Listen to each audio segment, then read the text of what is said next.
ఇప్పుడు మనం 2025వ సంవత్సరం జూన్ నెల 1వ తేదీ నుంచి 30 తేదీ వరకు ద్వాదశ రాశిలో 11వ రాశి కుంభరాశి వారి జ్యోతిష్యం భూత భవిష్యత్తు వర్ధమానం ఎలా ఉందో గవ్వల శాస్త్ర ప్రకారం చూద్దామండి. ఈ గవ్వల శాస్త్రాన్ని చింతామణి శాస్త్రం అంటారు, ఒకటో ప్రశ్న శాస్త్రం అంటారు. కుంభరాశి వారి పేరు మీద 9 గవ్వలు 3 సార్లు వేసి వాటిని లెక్కబెట్టి వారి జ్యోతిష్యం భూత భవిష్యత్తు వర్ధమానం గ్రహబలం గృహబలం యోగబలం సంతాన బలం కుటుంబ బలం ఆరోగ్య బలం అలాగే మాత్రం వారి అదృష్ట యోగ బలం చూద్దామండి. గోచార బలం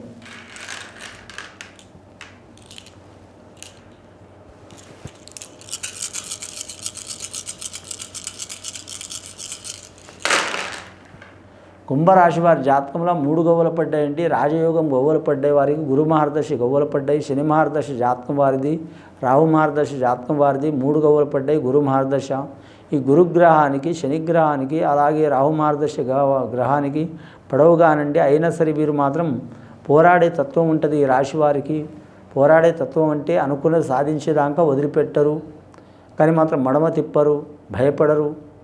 కానీ మాత్రం వీరు జాతకానికి చూడాలంటే నాయకత్వ లక్షణాలు చాలా ఉంటాయి. నమ్మినంటే ప్రాణం ఇస్తారు, నమ్మలేదంటే సస్తుంటే కూడా ఎవరి మాట వినరు. వీరి జాతక బలానికి చూడాలంటే నలుగురిని కాపాడాలనే ఉద్దేశం ఉంటుంది వీరి పేరు మీద. నలుగురిని కాపాడబోయి వీరు కూడా ఇరుక్కుంటారు. అసంటి జాతకం వీరిది. మొండి పట్టుదల చాలా ఉంటుంది. పుట్టుక నుంచి గురి చెప్పిన విద్య కంటే మాత్రం గ్రహణ శక్తి చాలా ఉంటుంది. వీరి జాతక బలంలో చూడాలంటే ఉద్యోగస్తులు అయితే మాత్రం ఐఏఎస్ ఐపీఎస్ రంగం వారికి అదృష్ట యోగం ఉంటుందండి. రైల్వే ఉద్యోగులు కలిసి వచ్చే అవకాశం ఉంటుంది.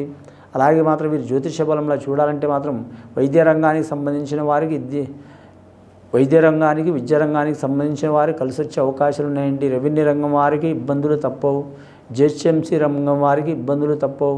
అలాగే నీటిపారుదల శాఖ వారికి కలిసి వచ్చే అవకాశం ఉంటుంది. వడ్ల భవనాల శాఖ వారికి ఇబ్బందులు వచ్చే అవకాశం ఉంటుంది. విద్యుత్ రంగం వారికి కలిసి వచ్చే అవకాశం ఉంటుంది. అలాగే వీరి పేరు మీద చూడాలంటే మాత్రం ముఖ్యంగా మాత్రం అంశబలం భారీ ఉంటుంది వీరి జాతక బలానికి. వివాహం కాని వారికి నిదానంగా వివాహం చేసుకోవడం మంచిదండి. సంతానం లేని వారికి సంతానం నిదానం కలగటమే మంచిదండి. అలాగే సంతానం దోషం ఉన్న వారికి సంతాన దోషాలు తొలగిపోయే అవకాశాలు ఉన్నాయి, స్త్రీలకైనా పురుషులకైనా. అలాగే సంతానం కలిగి సంతానంకి ఇబ్బంది రావటం, అనారోగ్యం పాలు కావటం, హాస్పిటల్ పాలు కావటం, ఇలాంటి చిక్కులు చికాకులు ఉన్నవారు ఆ సోమనాథేశ్వరునికి అంటే ఈశ్వరునికి పూజ చేయడం చాలా వరకు మంచిది. అంటే ఒక్కసారి కాదండి, నెలకు ఒకసారి అయినా సరే ఈశ్వర అభిషేకం 3 నెలలకు ఒకసారి కానీ 6 నెలలకు ఒకసారి కానీ సంవత్సరానికి ఒకసారి కానీ ఈశ్వరుడికి అభిషేకం చేయడం చాలా వరకు మంచిది. కానీ మాత్రం శివుడాగ్ని లేనిదే చేమైనా కుట్టదండి. ఈ రాశి వారికి వర్తిస్తుంది. ఈ రాశివారి జాతకం విద్యార్థుల విద్యలో కలిసి వచ్చే అవకాశం ఉంది. కానీ మాత్రం అలాగే గృహస్థుల గృహ విషయంలో కలిసి వచ్చే అవకాశం ఉంది. అలాగే కళ్యాణమైన వారికి భార్య భర్తల కొన్ని ఇబ్బందులు చిక్కులు చికాకులున్నా తొలగిపోతాయి. కానీ మాతృ సైడ్ వారికి మాత్రం గండ నష్టాలు ఉంటాయండి. పితృ సైడ్ వారికి కూడా గండ నష్టాలు ఉంటాయి. అలాగే మాత్రం వీరు జ్యోతిష బలంలో చూడాలంటే మాత్రం అన్నదమ్ములతో విరోధాలు వచ్చే అవకాశాలు ఉన్నాయి. అలాగే నమ్మిన వారు మోసం చేసే అవకాశాలు ఉన్నాయి. గత కొన్ని సంవత్సరాల నుంచి వీరికి మాత్రం ధన విషయంలో, రుణ విషయంలో, ఆరోగ్య విషయంలో, కుటుంబ విషయంలో చాలా నష్టాలు వచ్చినాయండి. ఓ ప్రాణం పోవడం తప్ప అన్ని నష్టాలు వచ్చినాయి. ఇప్పటికన్నా మంచిగా ఉందా లేదా అనే ఆలోచన ఉన్నది ఈ రాశి వారికి. ఈ రాశివారి జాతకంలో చూడాలంటే మాత్రం శతభిష నక్షత్రం వారికి కలిసి వచ్చే అవకాశం ఉంది. పూర్వభద్ర నక్షత్రం వారికి ఇబ్బందులు వచ్చే అవకాశాలు ఉన్నాయండి. జూన్ నెల చాలా అద్భుతంగా ఉన్నది వీరి జాతక బలానికి. రాజకీయ నాయకులకు తిరుగు ఉండదు. కళాకారులకు కలిసి వచ్చే అవకాశం ఉంటుంది. క్రీడాకారులకు ఇబ్బందులు తప్పవండి. కళాకారులకు మాత్రం చూడాలంటే నిర్మాతలు కావచ్చు, డైరెక్టర్లు కావచ్చు, నటీనటులు కావచ్చు, సాంకేతిక నిపుణులు కావచ్చు, సంగీత కళాకారులు కావచ్చు, గీత రచయిత రాసేవారు కావచ్చు, గాయకులు కావచ్చు, మంచి అవకాశం వస్తుంది. గవర్నమెంట్ పరంగా ప్రైవేట్ పరంగా మంచి యోగ బలం కలిసి వస్తుందండి. కానీ వీరికి మాత్రం పూర్వభద్ర నక్షత్రం వారికి చాలా నష్టయోగ బలాలు ఉన్నాయండి. చాలా వరకు చికాకు దరిద్ర బాధలు ఉన్నాయండి. గండకాలం ఉన్నదండి.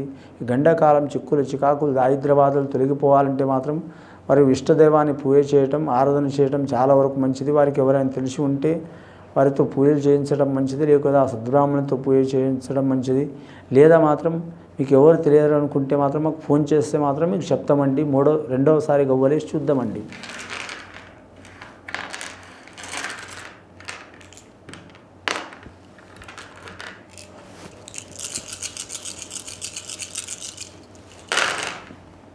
రెండవసారి గవ్వలేస్తే 4 గవ్వలు పడ్డాయండి. 4 గవ్వలు చాలా వరకు అద్భుతమైన యోగం. రాహు మహర్దశ జాతకం వీరి పేరు మీద. రాహు మహర్దశ జాతకం అంటే వీరికి ఆకర్షణ శక్తి చాలా ఉంటుందండి. దొంగలైన దొరలైన తక్కువైన ఎక్కువైన మంచివారైన చెడువారైన ఎసుంటి వారైనా వీరికి అవసరానికి వీరికి వస్తారు, వీరికి నష్టం చేయలేరు, వారికి నష్టం చేయలేరు. వీళ్ళతో వాళ్ళతో వీళ్ళకు మంచి యోగ బలం ఉంటుంది వీరి జాతక బలానికి. అలాగే మాత్రం స్త్రీల నుంచి వీరికి మంచి యోగ బలం కూడా ఉంటుంది, స్త్రీల నుంచి నష్టయోగ బలం కూడా ఉంటుందండి. కానీ మాత్రం వీరు జ్యోతిష బలంలో చూడాలంటే మాత్రం ముఖ్యంగా మాత్రం అలనాటి కాలంలో రంభా ఋషి మేనకలను చూసి మహామహా ఋషులే బోల్తపడ్డారండి. ఈ కలియుగంలో మాత్రం బోల్తపడారని గ్యారంటీ లేరు.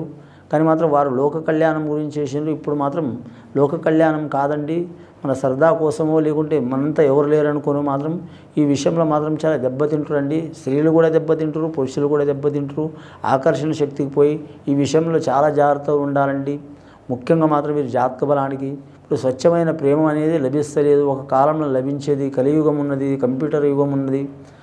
నెల 2 నెలలు 6 నెలలు అవ్వంగా అని మాత్రం ఎవరికి వారు ఏమన్నా తీరే అన్నట్టు ఉన్నదండి. చాలా ఇబ్బందులు పాలయ్యే అవకాశాలు ఉన్నాయి.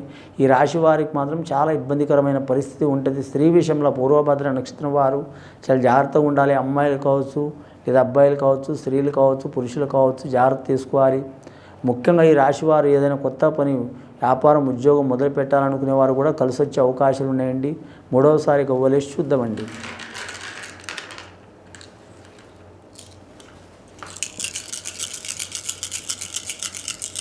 ఏడు గవ్వలు పడ్డాయండి. ఇప్పుడు వేస్తే ఇంకా 7 గవ్వలు పడ్డాయండి. 7 గవ్వలు 7 7 14 గవ్వలు. 14 గవ్వలు అంటే వీరి జాతక బలానికి చూడాలంటే మాత్రం ముఖ్యంగా సూర్యమహారదశ, రాహు మహారదశ. వీరి జీవితం వీరి చేతి వెంటనే ఉన్నదండి. వీరు నిదానంగా ఉంటే, ఆలోచన శక్తిగా ఉంటే తిరుగు ఉండదు. అలాగని కొంచెం క్రాస్ అయినా కూడా దెబ్బతినే అవకాశం ఉందండి. సూర్యుడిని మింగే గ్రహం రాహుగ్రహం, చంద్రుడిని మింగే గ్రహం రాహుగ్రహం.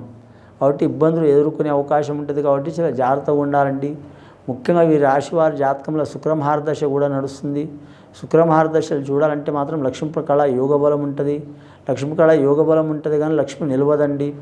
కానీ మాత్రం స్త్రీలకు కలిసి వచ్చే అవకాశం ఉంటుంది. వస్త్ర వ్యాపారం కావచ్చు, లేదా మాత్రం వారి ఫ్యాషన్ రంగం వ్యాపారం కావచ్చు, అలాగే బ్యూటీ పార్లర్ వ్యాపారం కావచ్చు, లేదా నగల వ్యాపారం కావచ్చు, గిల్ట్ నగల వ్యాపారం కావచ్చు, వస్త్ర వ్యాపారం కావచ్చు, చాలా వరకు కలిసి వచ్చే అవకాశాలు ఉంటాయి. ముఖ్యంగా మాత్రం వీరి జ్యోతిష బలంలో చూడాలంటే మాత్రం కళాకారులు కావచ్చు, అలాగే క్రీడాకారులు కావచ్చు, కలిసి వచ్చే అవకాశం ఉంటుంది. కానీ గత కొన్ని సంవత్సరాల నుంచి మాత్రం వీరికి పర్సనల్ లైఫ్లో చిక్కులు చికాకులు చాలా వస్తున్నాయండి. పర్సనల్ లైఫ్ అంటే 1 2 ఉంటాయి అనుకుంటారండి. పర్సనల్ లైఫ్ అంటే గృహంలో సంబంధించింది ఏదైనా పర్సనలే అండి. భార్యాభర్తల సంబంధం కూడా పర్సనలే, సంతానం కూడా పర్సనలే, ప్రేమించడం పర్సనలే, ప్రేమించబడటం పర్సనలే, ఒక అమ్మాయిని ఇష్టపడటం పర్సనలే, ఒక అబ్బాయిని ఇష్టపడటం పర్సనలే. అలాగే ఒక పెళ్ళైన తర్వాత మాత్రం ఒక అమ్మాయితో కానీ మాత్రం సంబంధం పెట్టుకోవడం కూడా పర్సనలే. పెళ్ళైన తర్వాత ఒక అమ్మాయి ఒక అబ్బాయితో సంబంధం పెట్టుకోవడం కూడా పర్సనలే అనుకుంటారు. కానీ ఇవి చాలా వరకు దుష్ఫలితాలు చూపించే అవకాశం ఉన్నాయండి. ఈ దుష్ఫలితాలు, చిక్కులు చికాకులు తొలగిపోవాలంటే మాత్రం గృహం ఛిద్రమయ్యే అవకాశం ఉంది. కాబట్టి మీరు శాంతి చేయించుకోవడం మంచిది. మీకు వీలైతే మాత్రం ఎవరైనా తెలిసి ఉంటే అండి, గురువులు కానీ జ్యోతిష్యానికి సంబంధించిన వారి కాడ చేసుకోవడం మంచిది, లేదా సద్బ్రాహ్మణుల కాడ చేయించుకోవడం మంచిది. లేకుంటే మాకు ఫోన్లో సంప్రదిస్తే మాత్రం మీకు కరెక్ట్ శాంతి చేస్తామండి. ఇది విని చూసి ఆచరించే వారికి మంచి ఫలితాలు కలుగుతాయండి. శుభం భూయత్.